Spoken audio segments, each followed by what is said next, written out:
We are live. Yo, what's up, everybody? Welcome to Vancity Beats, Eats, and more. To the max. To the max. More. Where do the Pinoys hold their guns? My name is Kazi. I'm joined today on the show with my good friend, my kuya, older bro.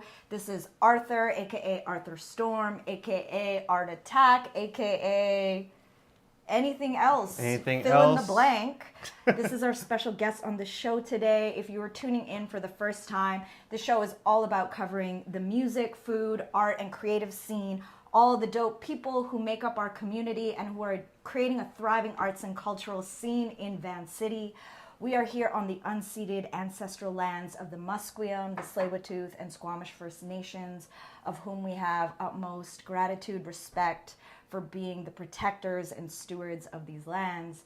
And on the show today, I'm very excited because not only am I with my Pinoy, aka Filipino brother, we are making food that is so near and dear to our hearts. It is lumpia, which is a Filipino fried spring roll. It actually can be made in many different variations. There's a fresh lumpia where the wrapper is actually fresh, so it's not cooked or fried. You can have different kinds of fillings in it. There are veggie lumpia, but this one is called lumpiang Shanghai.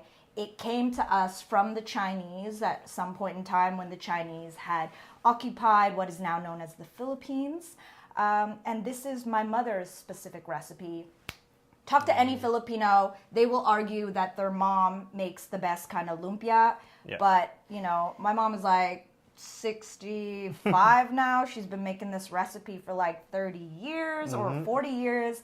So she's really perfected the flavor, the taste, the method to the madness. Excellent. Yeah. How about you? Does your mom make really good lumpia? She, you know what, in the past couple of years she hasn't, but she does make a really bomb fresh lumpia. Right? Like lumpiang ubod. Sariwa? Okay. Yeah, so that's the fresh lumpia that, I mean, we call it that, but with the peanut sauce, like the, it's like a caramelly peanut sauce on top.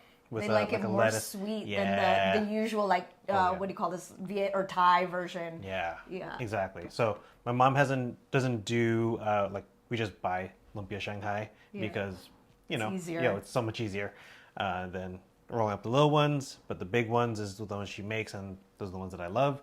She learned that recipe from my Lola, my dad's mom, who passed away 2008. And that's kind of like one of our favorite meals and reminds us of her. Aw, shout outs to all our ancestors who passed on all the best recipes and that we can keep these recipes alive. This recipe of my mother's, she likes to create the lumpia wrappers where, you know, some tita's methods, it's like have the giant square and then roll it and then cut it. Like, I think that's the fast, easy way. The way I learned was to take the big square and actually cut it into 4 more squares. And so if y'all saw our story and our reel on Instagram, we made the premix already because the meat mixture needed to marinate for an hour, let the juices and the flavors all soak. So that was about an hour ago. I prepared this. Yummy. And we made a veggie version. So we did some veggie meat, shiitake mushroom, shredded or grated carrot, green onion, garlic, more onion. Did I say green onion? Green onion. We like that pungent pop. Oyster sauce, black pepper. More garlic, powder, onion powder.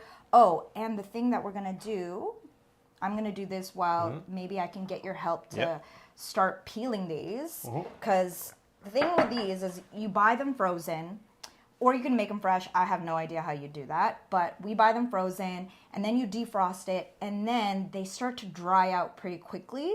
So I remember my mom making me sit down as a kid and start peeling and separating them. So if you don't mind to just start peeling, separating, and putting out onto there, I'm going to grab an egg real quick. That was the job.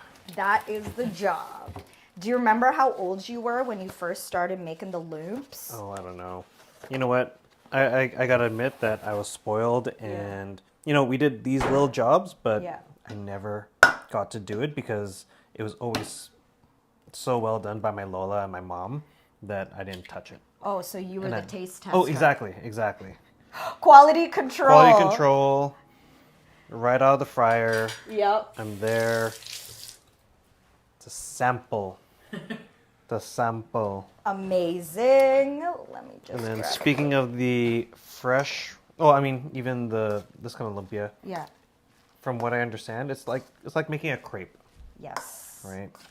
Yeah, or wrapping up a burrito, tiny baby fingered Burrito. fingers burrito. Yeah. Let's just stop using that word.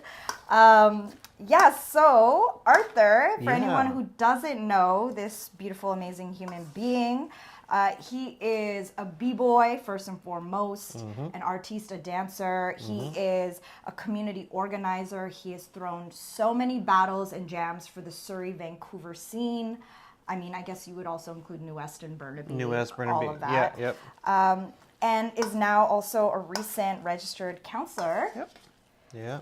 And someone really important to our scene, I think, because you've really helped build the community through these events that have gathered not just local dancers, but international dancers who've come out. Yeah. You know, some of these jams include Red Bull BC 1, which is the biggest breaking competition that exists now in the world. Yep. The Vancouver chapter, the Canada chapter. Canada chapter, yep. Also, Red Bull Dancer Style, which is more of Open style, open all style. Yep. Yep. and Bastid's BBQ, Yep. our good friend from Toronto, who is worldwide, one of the best DJs out there. Oh, the best in the world. Best in the world, who throws a legendary barbecue, and you've been organizing the breaking battle for that. Yep. I'm just like naming That's mad a lot. stats. That's Oh, here's another one. One of the founders and founding members of Vancouver Street Dance Association. Are you going to correct me? No. They brought me in the first year to help with the breaking. Yeah. So the founders of VSDF, VSDA, Boris and Jesse, really got to give it up to those guys for VSDF. They brought me on to help with breaking, and I stuck with it for almost 10 years, except for the years that I was living in Toronto. Yeah.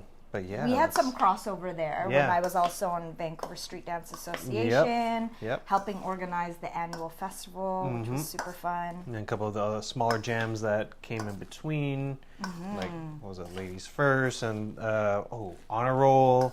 Honor Roll, which is an annual fundraiser for the festival as well. Mash It Up. Oh my God, Yeah. that's a throwback. That was a throwback. We talked about that actually when we had Adrian from Vancouver Mural Festival on the show. We were talking about the first time that we ever organized and collaborated on an event together. Yeah. And that was, Yeah. So, it's like 70, maybe 100 events later. Yep. Something like that. I think it's like, I'm at like 80 something. Wow. From 2007. And are you tired, fam? Been tired, but we still here. Yeah. We still doing it. The question is, why do you do it? Why do I do it? I would say I do it for a lot of at least initially, I did it for a lot of selfish reasons. Because when I started throwing events, my first one was in 2007. I was doing it as a fundraiser for the dance studio I worked with, Praise Team. So shout out to Praise Team. Oh yes.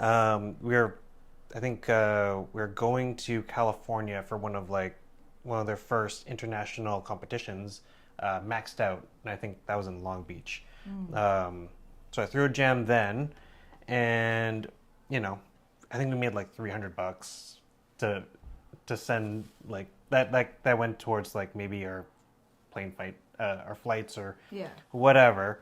But it was such a fun event, and after that, one of the other dancers at Praise Team, Cookie Reyes, she was doing a marketing course, I believe, at BCIT, and she was like, "Hey, do you want to do an event together as one of her projects for school?" Because she was doing event planning, so she kind of handled the business end, and she's like, "Well, the community, so let's can you put it together? So I did. I put it together. It was on my birthday. So the first official Funk and Soul event was on my birthday, June 6th. I don't remember what year. I think it was... You mean your birthday's April 1st, right? Don't let that get out there. It's an April Fool's joke. Yeah. You'll understand. Yeah. Only if you watch this full live stream. Only if you watch the full live stream. Yeah. Cool. But yeah. First started doing the events. First it was to kind of help out other people. And then after that, I was like, well, Mike Rock is throwing jams. Yes. Jarek's throwing jams. Kim's throwing jams. Rory and Filthy Feet are throwing jams. I was just adding, kind of what I like to do to these events, or to this, I guess, the scene in general. So I was just kind of like one of the many people throwing events at this time. This is like 2007, 8, 9. And it was fun. I went to a bunch of different events worldwide, maybe not worldwide, but like California, Seattle, up here, and I saw what I liked. And I saw what I didn't like, and I was like, you know what? I'm going to throw an event that I would want to go to. Totally. Yeah. And different concepts and nothing like too serious. And that really just brought people together and to have fun. That's kind of like what I saw, that what I want to do. And, for me, it gave me a place to be in the community without being, battling all the time. Yeah. I think that's why a lot of people actually end up creating events or starting and throwing jams. It's because they're like, I don't see the thing that I want to see happen, or I'm inspired by something I've experienced, and here's an idea to elevate or evolve from that, or bring my own flavor, essentially. Yeah, exactly. The first Funk and Soul event, the concept... Actually, so the first event that we threw, we did a city versus city event, for city versus city battle. And then the second one, we did what's called a solitaire battle. And that idea didn't even come from me. It came from my crewmate Dale Carrasco. And he was telling me about a DVD he watched. He was like, oh, and they did this. And like people got eliminated and they were crews and it came down to 1-on-1. And I think it was called a solitaire event. Yeah. So I took what he told me and I was like, hey, let's do it here. Let's invite invite some of the best breakers here and have them battle with people that we've never battled before and see how it goes. Cool. Yeah. I don't think I've ever experienced the solitaire format before. So quick interjection. We don't want these to get too dry. And now we begin the rolling, which we've got a little bit of flour and water paste to put these two together. And now, Arthur, I'm going to low-key test you. Like, do you know or do you have an idea of what you would do in said lumpia wrapper, or do you want me to show you? I'm going to be very honest and very vulnerable here. Yeah. I don't. Okay. So, show me what you do, and I'll follow. And also, you're going to notice that... And then I'm putting out to this world now, I have double jointed fingers. Yeah. So if my fingers look weird, it's because of that. They're double jointed. Yeah. And shout out to all our other friends who are double jointed on this world. And it doesn't help with breaking. It doesn't help with DJing. It helps with nothing. I had to quit piano because of it. Really? Does it hurt you? It locks up. It locks up. It locks up, so I don't have the same kind of dexterity as... that. Yeah, exactly. It would be like, if I do that, I was like, oh, shoot. It's locked. I think it looks sick, to be honest, for pure aesthetics. Okay, so we've got our lumpia mixture. And I have been learning to do this since I was like 8 years old or something. So we start with maybe Jaji. You want to do a little zoom zoom. So the good people at home who want to attempt some Filipino cooking know what to do. But essentially, we put a little bit of meat mixture like so. And then, we've got a diamond formation. We roll the first part here. And, you want to make it taut, T-A-U-T. And then we roll it a little bit until we get the flappies around the middle, okay? And then sometimes we tuck in the meat mixture there. We fold in here. We fold in here. And then as tight as possible, you know, sometimes you kind of have to push the lumpia back. You roll until you have this much left.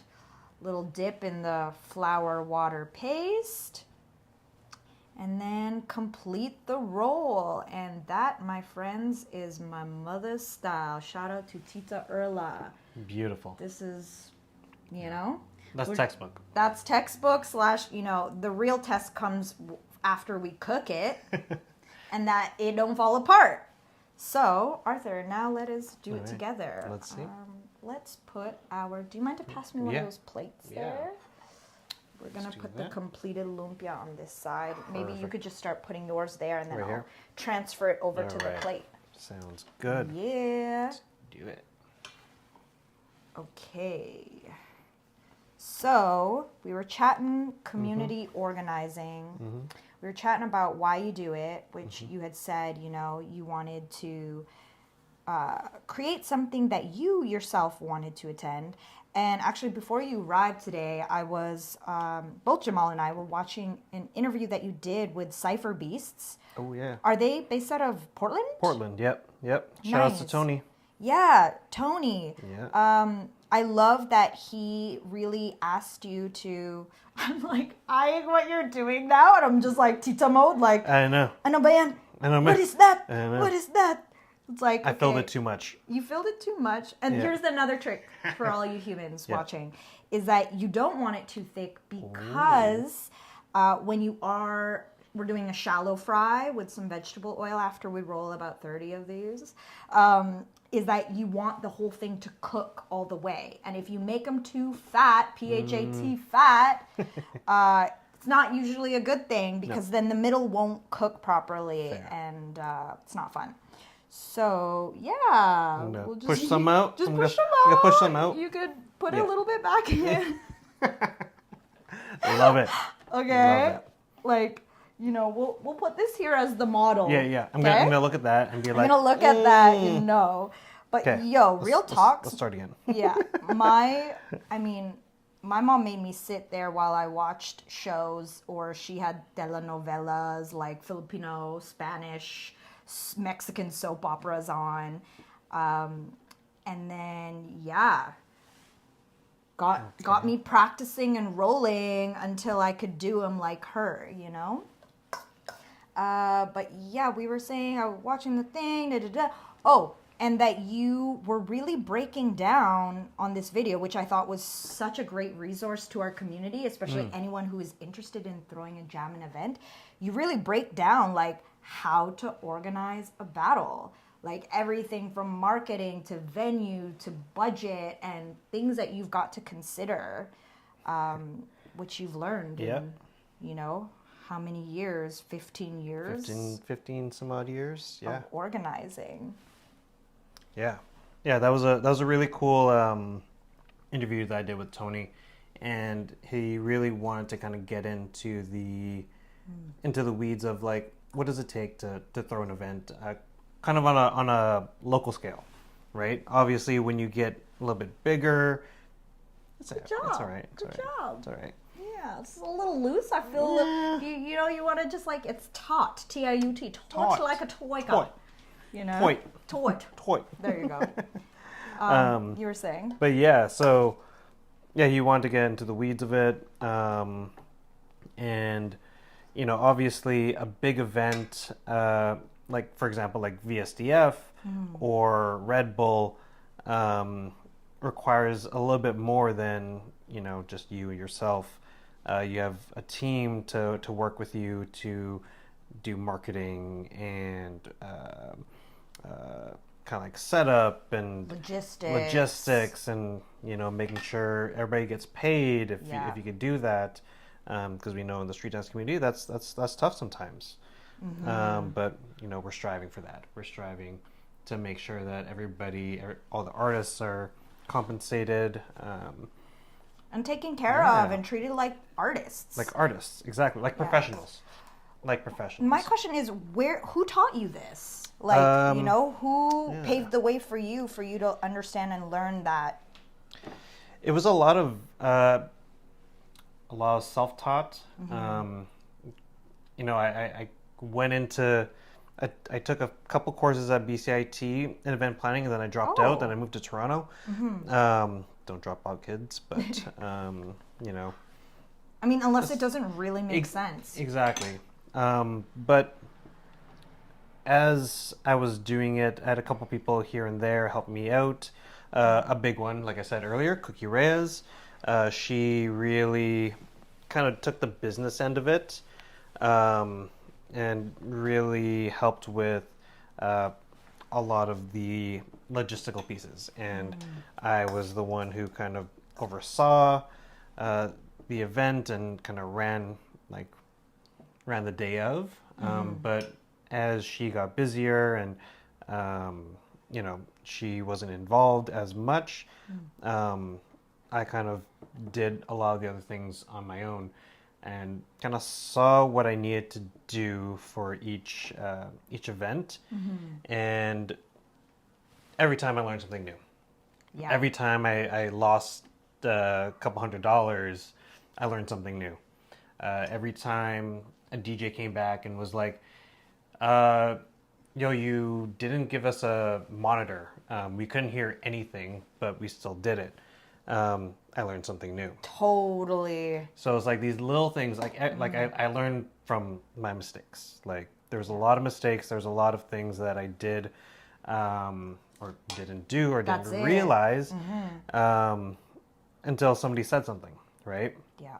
Which is why feedback is important and valued. Super important. Like, yeah. Being part of dance studios. So like teaching in dance studios, I got to understand like a little bit more of a business aspect of, you know, dance. Like it's not just about the moves. It's not just about, you know, how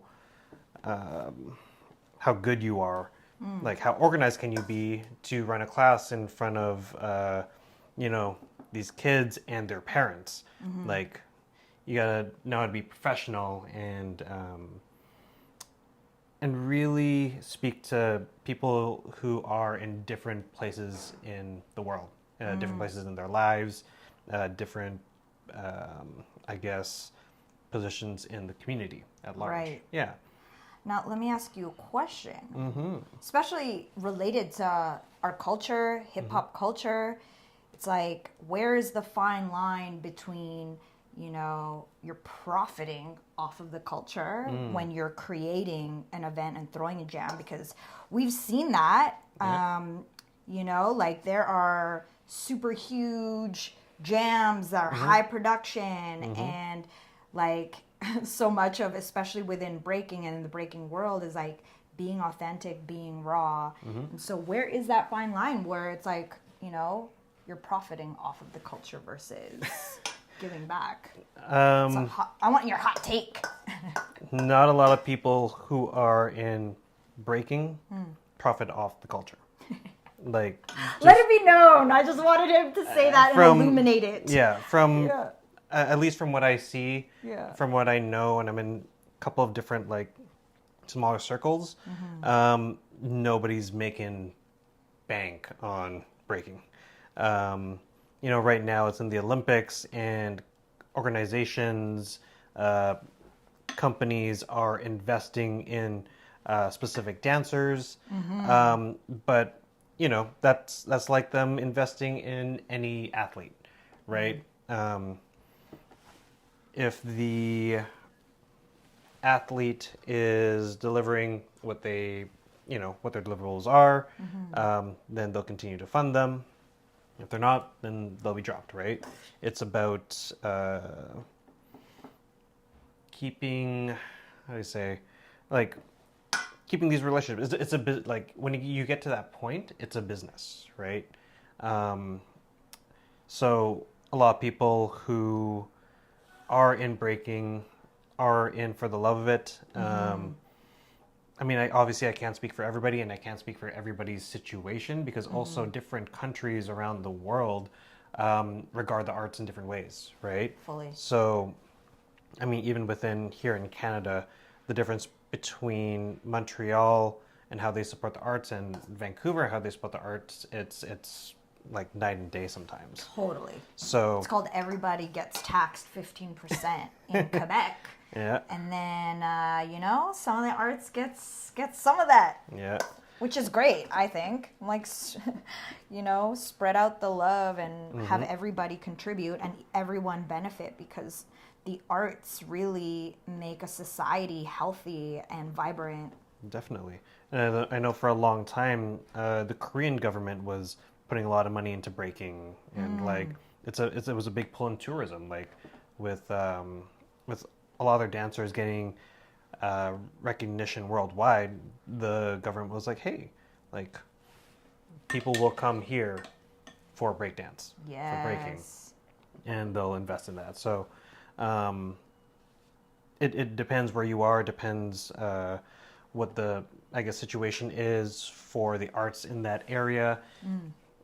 Is breaking considered an art in some places, or is it considered a sport, right? So The constant question and debate. That's the question of the debate, and it's a little bit of both. Yeah. And you take what you can do both. You can be an artistic dancer. You can be a athletic and like more sports oriented dancer, and it's all adding to the culture. Totally. Artist athlete. Yep. That's Why? Okay, so what was really interesting from that interview, which we'll post the link, we'll share the link for the community who would like to know and learn about. But in that interview, you mentioned that you were a little bad boy and got kicked out of school. And then when you went to a new school, that's when you got down with like an after school program where they were teaching breaking, and that's where you first learned breaking. So, little correction there. Okay, yeah. So yes, I got kicked out of school. Yeah. I was doing some stuff. I never took you for the bad boy. Trying to get noticed, trying to, build a name for yourself in your school. Like sometimes, you're the artsy kid or you're a sporty kid or whatever. I was like none of the above. So I felt like I was like under the radar and was just doing stuff for the sake of doing stuff. I'd like steal stuff here and there, and yeah. Yeah. Being a teenager. Being a teenager, yeah, exactly. And as I develop as improvement. Could be a little more toy on the sides, but I'm working on it. I'm working on it. Yeah. Looking good. And more that I learned about like child development as a therapist as well is it's sometimes, a lot of times, it's that cry for attention without having you say it outright, right? There's a need there that you want to be noticed. There's a need that you want somebody to pay attention to you, or give you good attention, bad attention, whatever. Yeah. You just want someone to know that you matter and you're alive and you're here in the world. Someone to notice that you exist, right? Totally. And that's something that I likely wouldn't have been able to express in those years, but that's what happened. And I did not go to an after-school program. It was actually Harbour Dance Center, and my first breaking teacher was Cole Wallister. So if you ever watch any of the glam bots, the guy with the big hair, that's Cole Wallister. That was my first breaking teacher. Wow. What's the glam bots? If you look it up. Okay. Look it up. Glam bots. Is that a crew? No. Because it's quite the name. No. Glam bots. He goes to like all these big award shows, the Emmys, the Oscars, and they do this like super slow motion like video. Okay. Where like somebody will toss their hair and then like it zooms in and like slows it down real quick. Okay. Yeah. Look it up. I still don't get what glam bots is. What? We gotta look it up. Okay. We gotta look it up. We'll provide a link to Cole's Instagram. Okay. Yeah, but he was a teacher at Harbour Dance Center, and he was he taught every Friday breakdance. So I went with one of my friends from the school that got kicked out of, It's actually his birthday today, so shout out to Ian Dela Cruz. What? Happy birthday, Happy Ian. birthday, Ian. Yeah, so he invited me to these classes, and I would go pretty consistently. So I think me and his cousin, Kevin, would go every week for a couple of months. And, you know, it was something for me to do on a Friday night and spend $11 every night, at least. Wow. You know, for a kid coming from Surrey, Yeah. it's like you got a SkyTrain all the way out, and then What was it about the art form that really spoke to you? I think it was something that I always saw in like music videos. Right. And I don't want to say I was imitating it earlier on, but like I saw it. But when I started doing the classes, it was something new. It was fun. It was hard. It was something challenging for you know, something that I never did prior to.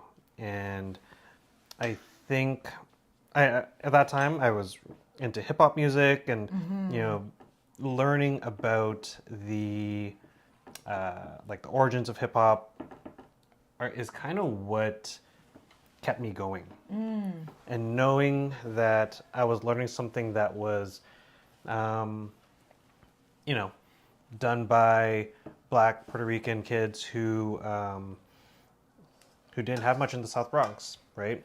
They found a way to express themselves, and I think for me, somebody who wasn't, like I said, wasn't super athletics, wasn't super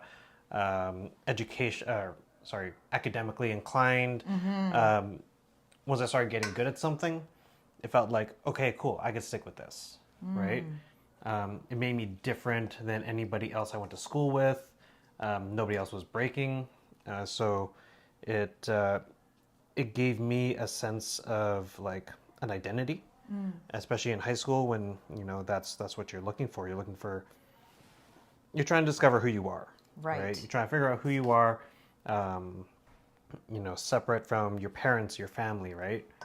And breaking was that for me. And after a couple of months, I met my crew, the people who would become my crew.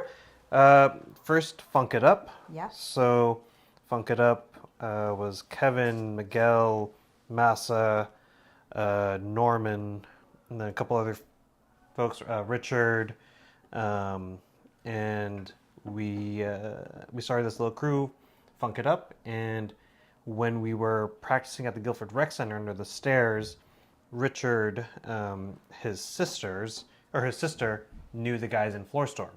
So he knew those guys. So that's how we got, at least on my end, how I got introduced to the guys in Floorstorm. Yeah. This is all pre-internet, social media.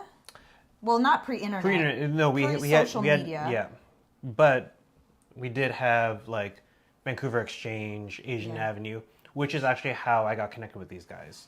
Okay. Through Vancouver Exchange. Okay. So for those who were around at that time, if you remember VX, X Cube, Asian Avenue. I used Apartment 107. Apartment 107. I used them. Okay, them well, what was your username? Ooh. I'm embarrassed. Yes, that's the point. That's the point. Let's embarrass you now. I think the first one was Asian Flip Boy, AZN. Yeah, so FLIP. Flip is short for Filipino, by the way. BOI. And I think I had to add 88 because there was another. Born in 88. Because I was born in 88, and there was probably another person who used that. Oh my gosh. That handle. So. Speaking of Flip, at one point in time, this is also the era of ICQ chats. 694094559. I don't know why I still remember that number. You know? But I went by Flip_Angelette. Wow. Right? It's just like not even an angel, like an angelette, because I'm sweet and petite, you know? Yeah. And then Apartment 107. Yeah. My name was U_L_A_L_A, which became Ooh La La.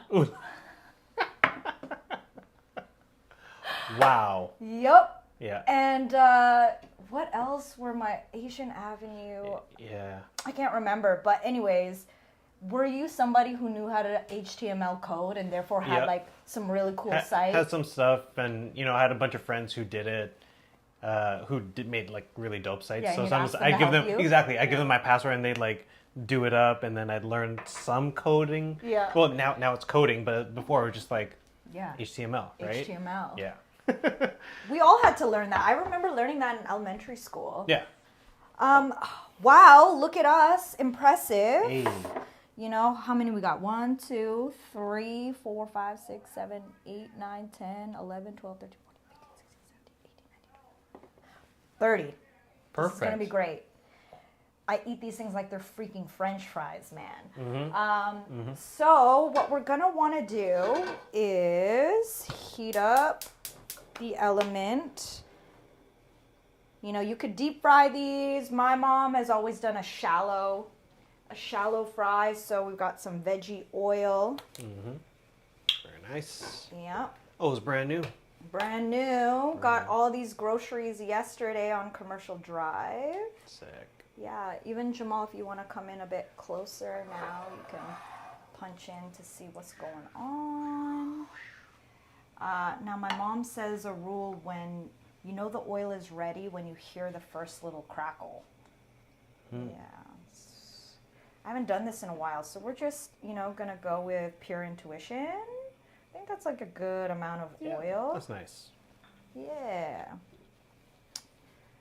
Perfect. Yeah. I mean, that's really interesting and cool to hear about.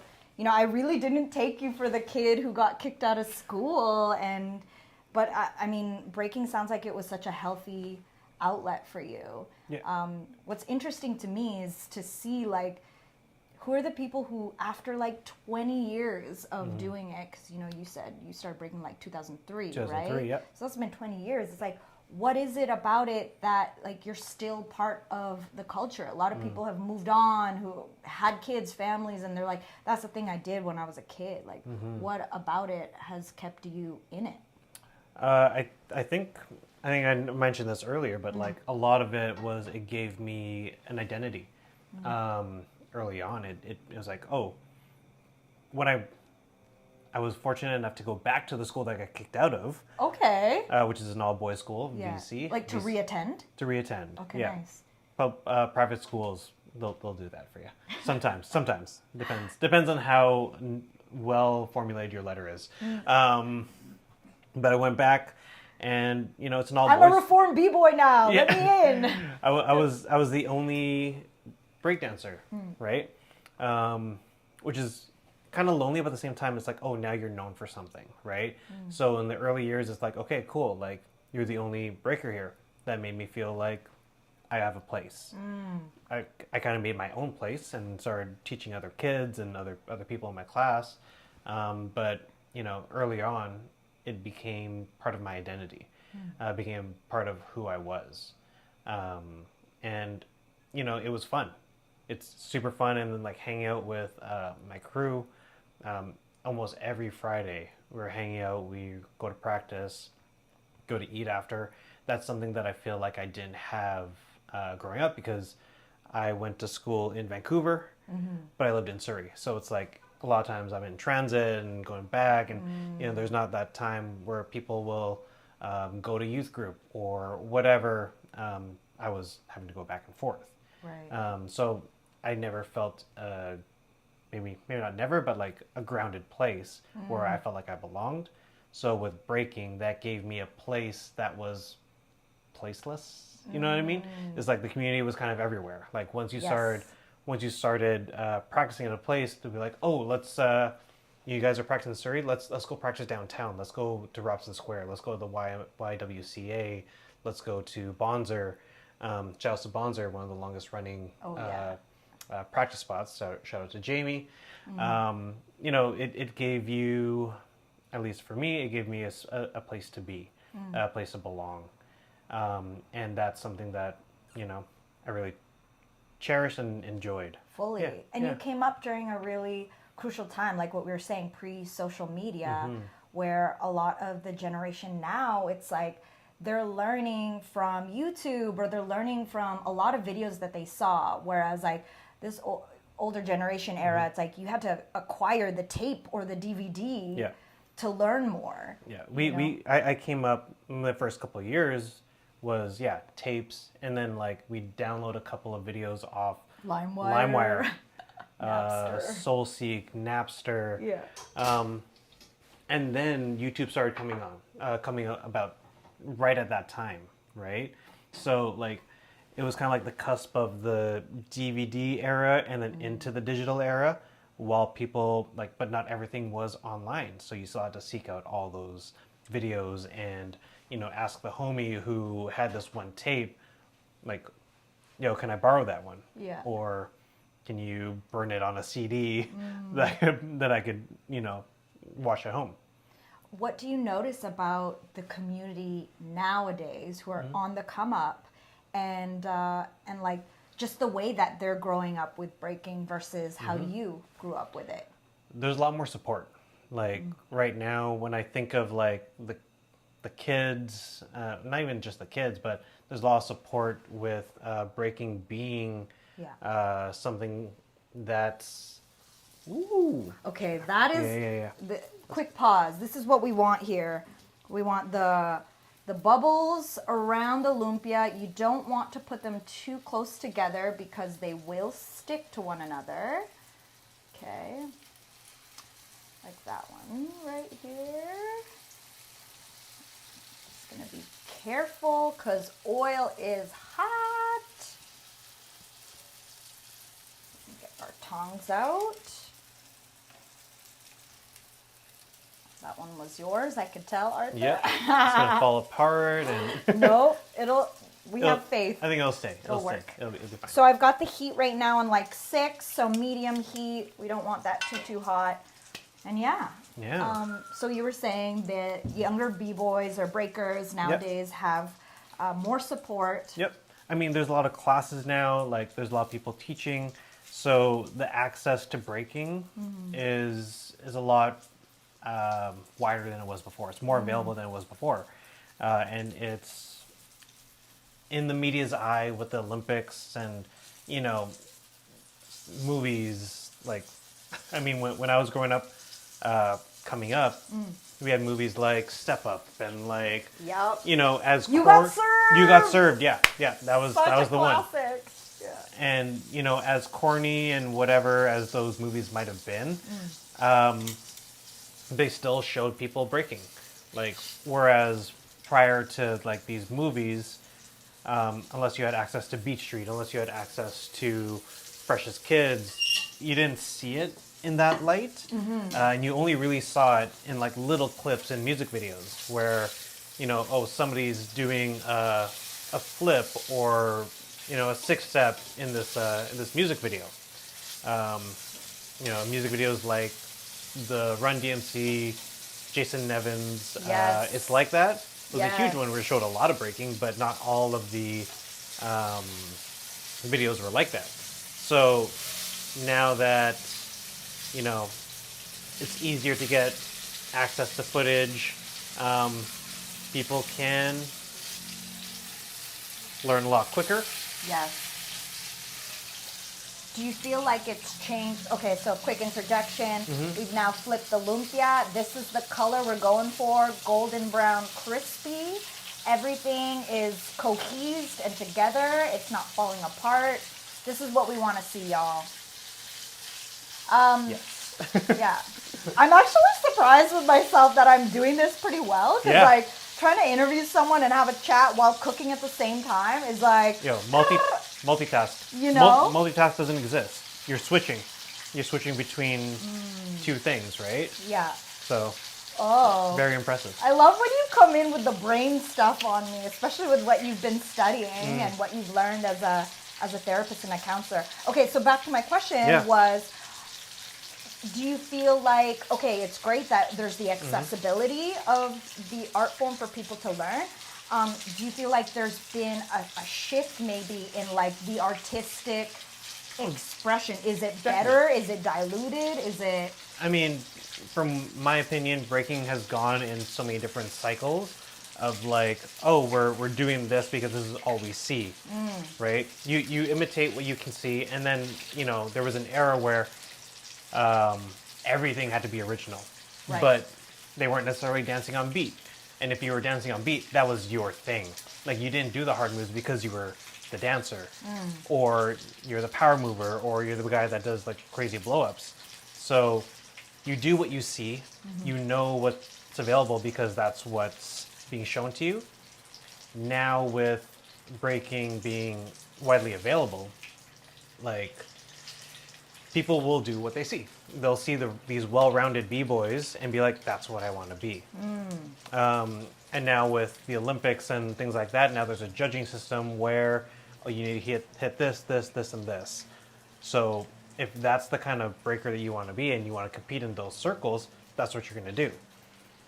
And obviously with the media taking what's in the Olympics, they'll see these breakers who are doing well-rounded stuff and a little bit of everything. They'll put it on TV, they'll be on the ads, they'll be everywhere. Right. And the kids who are trying to get into it, that's what they see, so that's what they're going to do. So the more that people dive into breaking and kind of immerse themselves in the culture of it, if that's where you want to go, then they'll learn that like, oh, it's important to be original, it's important to be smooth to the side. So Yeah. it's important to have your own style and not copy everybody, and it's okay if you don't have this move or that move. But like with anything, you could take breaking, DJing, or heck, basketball, and just do what you see. I want to do a quick, Okay. just Test. in case, like, did it cook inside fully? Or is it still raw? I think that's good. Yeah. Yeah, that's, ooh, okay. Okay. We'll All let right. that cool down and you get to try Let me that. see. I'm not even gonna let it cool down. I'm just gonna. Yeah, that's what you got to do. You Just bite go the up. top off and then you blow. You blow into it. You blow into it so it cools down faster. Professional taste tester. Remember? That Told was you. his role since Not he my was a role. kid. Yep. Yep. That's good. It's good, eh? Yep. Yeah. Yes! Mom would be proud. Tita would be proud. I want to know how and why you got into counseling. Which is, so dope. We need more therapists who look like you, who come from immigrant and minority communities who we can relate to, because trying to talk to a therapist who like just doesn't get it is... It's hard. It's hard. It's hard. Yep. It's too much money, too. It's a lot of money. It's a lot of money to get into it too. Yeah. So it's not an easy route either. I guess one of the things that that brought me to counseling wasn't even like oh, this is what I want to do for life, right? I was on a plane from California. I was visiting my friend Lynn in California, and on my way home, I was writing in my journal, as I did at the time. I should pick up journaling again. It's a good way to be. Yeah, and the lady next to me was, she sparked up a conversation with me and was like, ooh, Yeah. oh yeah. The sweet chili sauce. chili The sauce. lumpia sauce. Yeah. She did a really good job with that mix. I can't even tell it's not meat. But it's hot. Fire. Continue telling your story. Anyways, I'm chatting with this lady, and on our flight, she asked me if I was a therapist, if I was a counselor. And I was like, no, I work at Adidas, I sell shoes. Oh yeah, the era of you working at Adidas. You know, I feel like you gave me a discount then. Probably. Yeah. Yeah, likely. Likely. I gave a lot of people discounts. Shout outs to Yeah. Adidas Originals. Yeah. and you know, I teach dance. Yeah, I'm kind of studying psychology, but that's not my job. Right. And I guess years later, I was thinking about that. I'm like, this woman noticed something about me as we were chatting, and noticed, I don't know, That you're a great listener. I guess, yeah, something like that, or something about my energy that resonated with Gentle, calm, kind, yeah. feel like it could trust you. Yeah. All of the above. So all those things that I might have not thought about myself. She noticed it. She noticed something. I don't know what it was. But she wasn't the only person that mentioned that, even before I got into the work. So I was like, okay, there must be something to that, where if I already give off a certain vibe about myself, can I get into the schooling for it? Can I like do a master's program and all that? Because you had already had a bachelor's in psychology? Yeah, I just finished my bachelor's in psychology at UBC, and I wasn't doing anything with it. Yeah. Felt like a good fit. And, you know, when I think about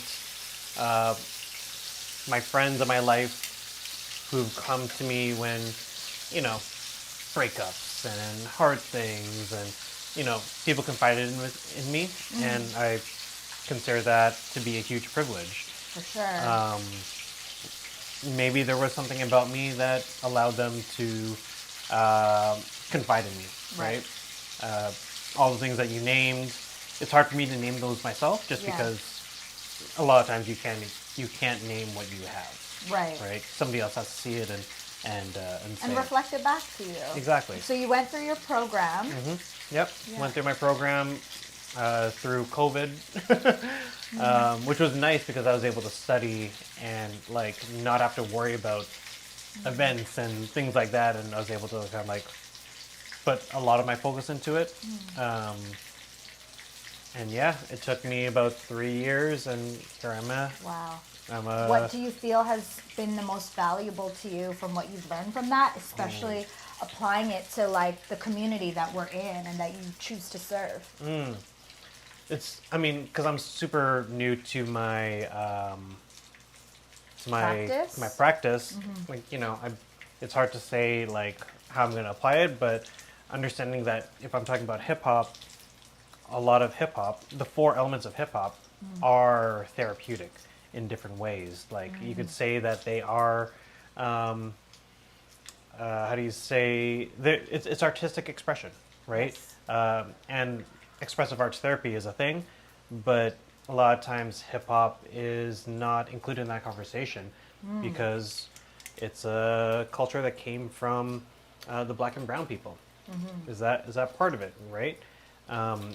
So what we need is people who are part of the hip hop community to also be in the mental health space and bring their knowledge and expertise in rapping, breaking, graffiti art, DJing, you know, all those things are things you can use.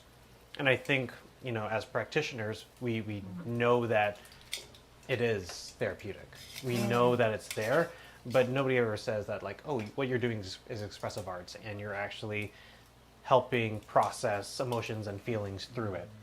I think if somebody was to be like, hey, actually, when you mix those 2 songs together because of your feeling, you're actually telling me a story. You're telling me a story about yourself. You could be telling me a story about a situation that you came up with, and you know, hearing it out loud helps you process it. I don't know, that might be one way. Yeah. That you can use something like DJing or mixtape making to be therapeutic for people who grew up in the culture. It's something that's familiar. It's something that you know, is in the pop culture. In the mainstream, that they can be like, yes, this makes sense to me. Don't necessarily need it to be like the last one. You don't necessarily need it to be, you know, sit talk therapy, right? There's so many different modalities. Totally. That being said, right now I'm just doing sit talk therapy. But in time, we'll move into the hip hop space. Ooh, and combine We'll see. different modalities. Yeah. I think that would be cool. I mean, in my own like understanding of my own mental health and what helps me, the mixed modality works. You know, sometimes I do need to talk it out, and sometimes talking just won't cut it, and I have to dance my face off. And you know, lately my vibe has been house. I went to Roro Sharon's class yesterday, and it was pure cardio for an hour and a half. Yeah. And it was great. Like, you know, it's such an endorphin release. And especially when you're all stuck up in your head, you don't realize, like, man, like, we just actually need to sweat it out and move it out. And then you don't have to even think about whatever it is that's going on that's, you know, such an issue. Yeah, exactly. It's a special thing to do. And I think, like you said, people like Sharon and these dancers who are teaching classes and are holding like a really safe space for people, that in itself is therapeutic. For right? sure. Sometimes we don't name it, we don't say it, but that's what it is. That's what it is for a lot of people. What are you most excited about for our dance community, our breaking community in Vancity? Especially in this time, 2024. Oh man, there's so many things to be excited about. Like the dance, like scene, is getting bigger. Yeah. It's getting stronger. So many faces I don't even know anymore. New people all the time. New people all the time, and that's a testament to a lot of people who paved the way and taught the people who are now teaching. Right? You know, you had a small set of people like Jojo Zelina, Natasha Gori, Stuart Aguidas, Jarek Hizon, like people like that who taught the people who are teaching now. Like they taught maybe 100 people. Out of those 100 people, maybe 10 are teaching, but that's 10 more than were there before. Totally. Right? So they're spreading it out. With breaking being in the Olympics, it's getting more attention. Potentials for more funding in like the sports sector, in the arts sector, and you know we can continue to build and provide sustainable lifestyles for people who choose to dance for life, or at least for the time, right? Yeah. I think it's really exciting to see people get funding for dance. Yeah. And be able to live it. And To finally have like BC Arts Council, Canada Council for the Arts, like recognize, you know, this culture, these street dance and club dance cultures enough to fund it, and that there isn't this hierarchy of that's low art and this is high art. Exactly. It's like y'all got called out. Now y'all need to give us some funding because we provide an essential service to the community and to the public. Entertainment, art, expressive art. Joy. Let's talk about joy for a second. Oh yeah. Yeah. How much joy do you see, like when you're at a competition and like the dancers just like catches the ghost and is just like in that flow state, and you know everybody sees it, feels it. That's indescribable, and you can't put a dollar amount to it, but you could pay them for what they did. Yeah. Thank you. Yeah, right? So you've got a big event coming up very soon, which I'm stoked. Yep. Because last year was super fun. Why don't you tell us about it? Yeah. So on April 13th, we have the Red Bull BC One Vancouver Cypher. Woo, woo. And so it's a qualifier. It's a qualifier for the main event in Toronto on May 24th. I think 24th. It's a Friday, whatever that Friday is. Yeah. You know, last year we were blessed to we hosted the Canada finals, right? We hosted the finals last year. And really big shout outs to Phil Wizard for, you know, battling all over the world and putting Vancouver on the map of these big competitions, right? He really wanted to capitalize on that, and you know he's going to the Olympics, and we want to support our own with that. Ooh, look at that! That is fire. And you know, the breaking portfolio in Canada for Red Bull is growing. You know, this year we have 3 qualifiers, one in Vancouver, one in Calgary the following week, so I think that's April 20th, and then one in Montreal, and then the finals in Toronto. So, you know, in the past it was just, you know, maybe 1 city, 2 cities. Now we're opening it up and, you know, 3 different cities. 3 different cities. Yeah. That's amazing. And so then from the Canada finals becomes the world finals. Yep. So if you win the finals in Canada, then you get sent, I think it's South Africa. No, sorry. Brazil. No, it's Brazil. It's Oh Brazil. my gosh, yeah, It's Brazil. It's Brazil. In December. Yes, yeah. For the I World remember Finals. seeing that because they announced it in France of last year. Where was I? I was in Montreal watching this with Savage Rock and Rupert, Rutang, and Julian and Sam. This was in Montreal, and we were watching it online, which was cool because it's been a while since I've watched like a group coming together to watch something like a sporting event, whatever. But and then they announced the grand reveal that the finals would take place December in Brazil, Rio. Which is sick. Yeah, it's be super exciting. Are you gonna go? I wish. I want to. That would be fun. It'd be so fun. I hope they send me. Okay, pause, because the smell is overtaking me. I haven't eaten lunch yet, and we worked very hard to make this happen. This, my friends, is what you call lumpiang Shanghai. This is a Filipino spring roll. My mother's recipe. We've made a vegetarian version of it. If you're tuning in with us and you don't know what's going on, this is Vancity Beats, Eats, and More. I'm joined with... I'm joined with Arthurstorm. We've been having a really great talk about our community, about dance, breaking, and whatever. Stop talking. Let's eat. Let's eat. Let's do it.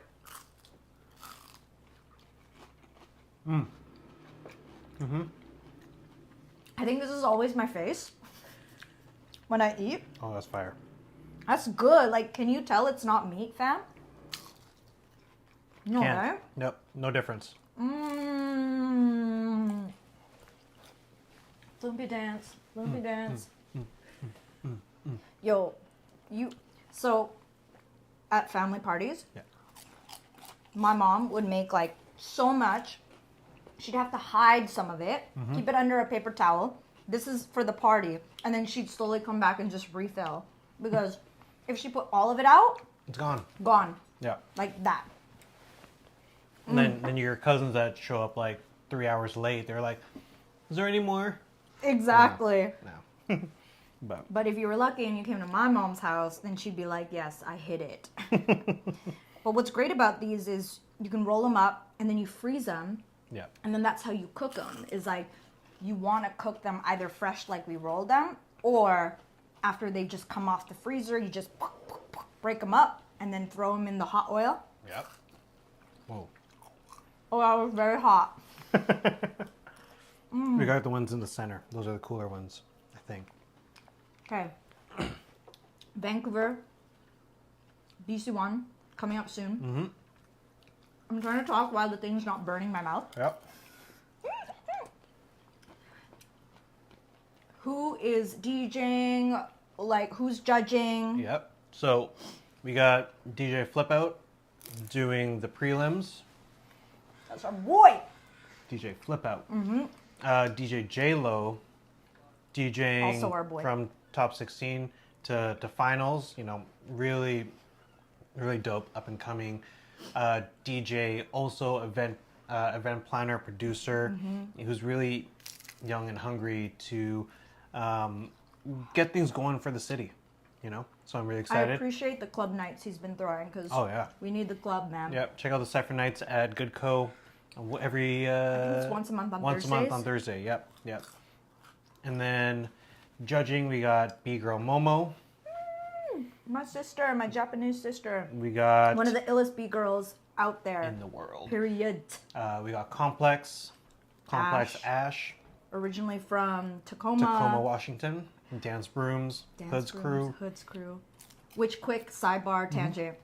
I was thinking about the first time that you and I really got to know each other or connect was when I first moved back to Vancity. 2013, 2013, yeah. And I was a B-boy's girlfriend at the time, which is a very particular life experience for anyone else who's ever been a B-boy's girlfriend. And you and I were on a trip down to Tacoma, and we stayed at Woody's house. Yep. That was so fun for a breaking jam, and I think fun. that was when I first really got to get to know you. Mm-hmm. Yeah. And that was also when I met Ash, one of the judges. And final judge, B-Boy Eloquence, aka Jamie Hizon from Now or Never crew. So those are our judges. Yep. I'll be emceeing. We're sending one B-Boy and one B-Girl to the national finals in Toronto. So there's a B-Girl cipher, and right now it's hard to say that if there's that many B-Girls in the city, but we're gonna hold it regardless. So if you're a B-Girl, if you're even just training, come out, shoot your shot, battle. Yeah. 'Cause Rep yourself. Rep yourself, and it's experience, right? It's a dope event. Tickets aren't out yet, but they'll be $10. Super cheap. If you're competing, it's free. So come through. It'll be at the Pipe Shop in North Vancouver. Sick venue. It's by the water. Beautiful. Anyone coming from Vancity can have a cute little sea bus ride. I'll probably do that. Yeah. Jamal, we'll do that? Yeah, sounds good. Nice. I keep accidentally eating the really fresh hot ones, making me sweat, yo. Yeah. This is so good. I think that was mine. It was like not as stuffed, but there was like a lot of like air. So then the hot air comes and hits you? Yeah. That's amazing. Yeah. Well, I think we're pretty much up at our time. We've done an hour of cooking and chats, and I'm really stoked that you were able to join us on the show. It's been a while. We've been wanting you to come in and hang out with us, and especially do a cooking segment, which is super fun, and bond over Filipino food. Yes. Thanks for teaching me how to roll Olympia. Hell yeah!